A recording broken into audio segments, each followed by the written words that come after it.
അതെ,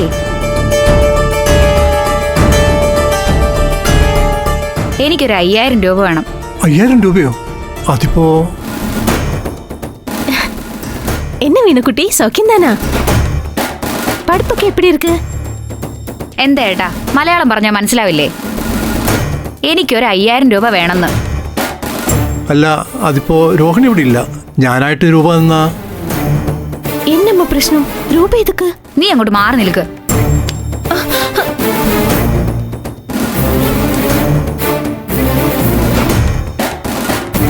ഇത് എന്റെ ഏട്ടന്റെ ടെക്സ്റ്റൈൽസിലെ കാശാണ്. ഇപ്പൊ എനിക്കൊരാവശ്യം വന്നു, ഞാൻ എടുക്കുന്നു. That's all.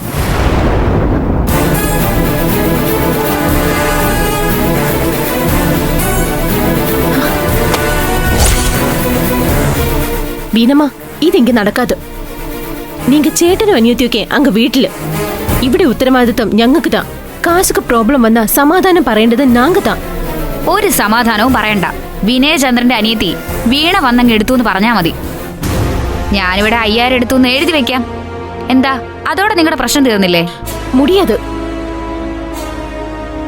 വിനയൻ സാറുക്കോ വിസ്മയക്കോ രോഹിണിക്കോ കൂടാതെ വേറെ യാർക്കുമേ இந்த ടെക്സ്റ്റൈൽസിൽ അവകാശം ഇല്ല.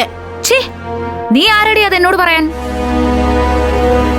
ഏട്ടത്തിയുടെ ഔദാര്യത്തിൽ കയറി വന്ന നീ എന്നെ ഭരിക്കാൻ വരണ്ട. ആ അധികാരമൊക്കെ അങ്ങ് കൈ വെച്ചാ മതി. ചേച്ചി, ഒരു മിനിറ്റ്. ആ ശരി. വീണേ, പ്രശ്നം ഉണ്ടാക്കരുത്. ഞങ്ങളൊക്കെ നിത്യവരുമാനത്തിന് ജോലി ചെയ്യുന്നവരാ. ഞങ്ങൾക്ക് ഞങ്ങളുടെ പരിമിതിയുണ്ട്. ഉണ്ടല്ലോ, ആ പരിമിതിയിൽ നിന്ന് മാത്രം ഇടപെട്ടാ മതി. അങ്ങോട്ട് മാറി നിൽക്ക് രണ്ടാളും.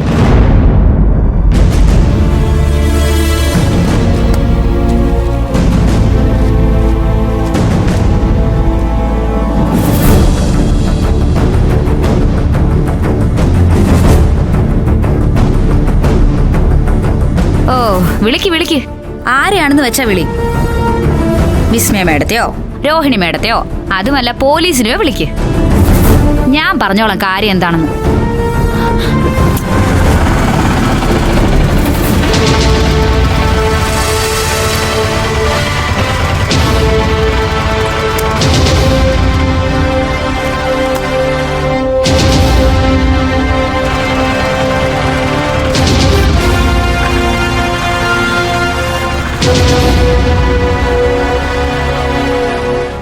ദേ, രോഹിണി എത്തി.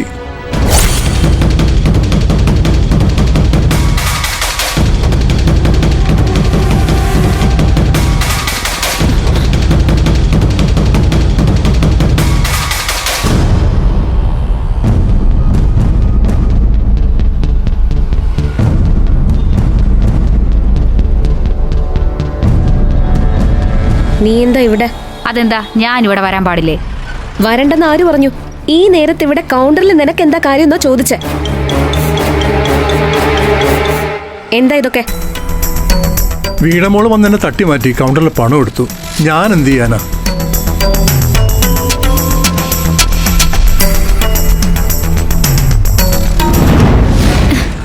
എന്താ ഈ കാണിക്കുന്നേ? ബഹളം ഉണ്ടാക്കരുത്.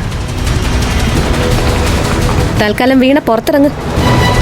നിനക്ക് പണം വേണമെങ്കിൽ വീട്ടിൽ ഉത്തരവാദിത്തപ്പെട്ടവരുടെ നിന്ന് വാങ്ങണം. അല്ലാതെ കടയിലെ കൗണ്ടറിൽ അതിക്രമിച്ച് കയറാൻ പാടില്ല. ഈ ഉത്തരവാദപ്പെട്ടവരിൽ നിങ്ങളും പെടുവെങ്കിൽ നിങ്ങൾ തന്നാ മതി. എനിക്ക് കാശ് കിട്ടിയാ മതി, ഞാൻ പോയിക്കോളാം. പറ്റില്ല. വിനയേട്ടനെ വീണു പോയിട്ടുള്ളൂ. മുത്തശ്ശനും മുത്തശ്ശിയും ഉണ്ട്. ഈ ബാധ്യതയൊക്കെ തലയിലേറ്റിയ വിസ്മയേ ഉണ്ട്. അവരോട് ചോദിക്കാതെ ഇവിടെ ആരും ഒന്നും ചെയ്യില്ല. ചെയ്യാൻ സമ്മതിക്കില്ല ഞാൻ, ഉറപ്പാ. എന്തുറപ്പ്? അല്ലെങ്കിൽ തന്നെ ആ ഉറപ്പ് പറയാൻ നിങ്ങൾ ആരാണ്? ഈ കടയിൽ നിത്യവൃത്തിക്ക് വഴിയില്ലാതെ എവിടുന്നോ വന്ന് സെയിൽസ് ഗേൾ ആയോ ഒരു ഔട്ട്സൈഡർ. എന്റെ ഏട്ടനെ മയക്ക് കയ്യിലാക്കി എന്റെ വീട്ടിൽ കയറി എന്ന് വെച്ച് എന്നെ ഭരിക്കാൻ നിങ്ങൾക്ക് അവകാശമില്ല. ഈ കട എനിക്കും കൂടി അവകാശപ്പെട്ടതാണെങ്കിൽ കാശെടുക്കാൻ നിങ്ങളുടെ ഒന്നും ഒരു ഔദാര്യം എനിക്ക് വേണ്ട. നിന്റെ ആ അവകാശം അധികാരമൊക്കെ അങ്ങ് വീട്ടിൽ മതി എന്നാ ഞാൻ പറഞ്ഞത്. ഇവിടെ നടപ്പില്ലത്. അത് തന്നെ വലിഞ്ഞു കയറി വന്ന് കുടുംബക്കാരിയായ നിങ്ങളോടും എനിക്ക് പറയാനുള്ളൂ. തൽക്കാലം ഈ അപമാനം സഹിച്ച് ഞാൻ പോവാ. ഇതൊരു കടയായതുകൊണ്ട് മാത്രം. പക്ഷെ ഇനിമേൽ അവകാശം പറഞ്ഞ് ആ വീട്ടിൽ വാഴാൻ നിങ്ങളെ ഞാൻ അനുവദിക്കില്ല. വീണയായി പറയുന്നത്, ഓർത്ത് വെച്ചോ.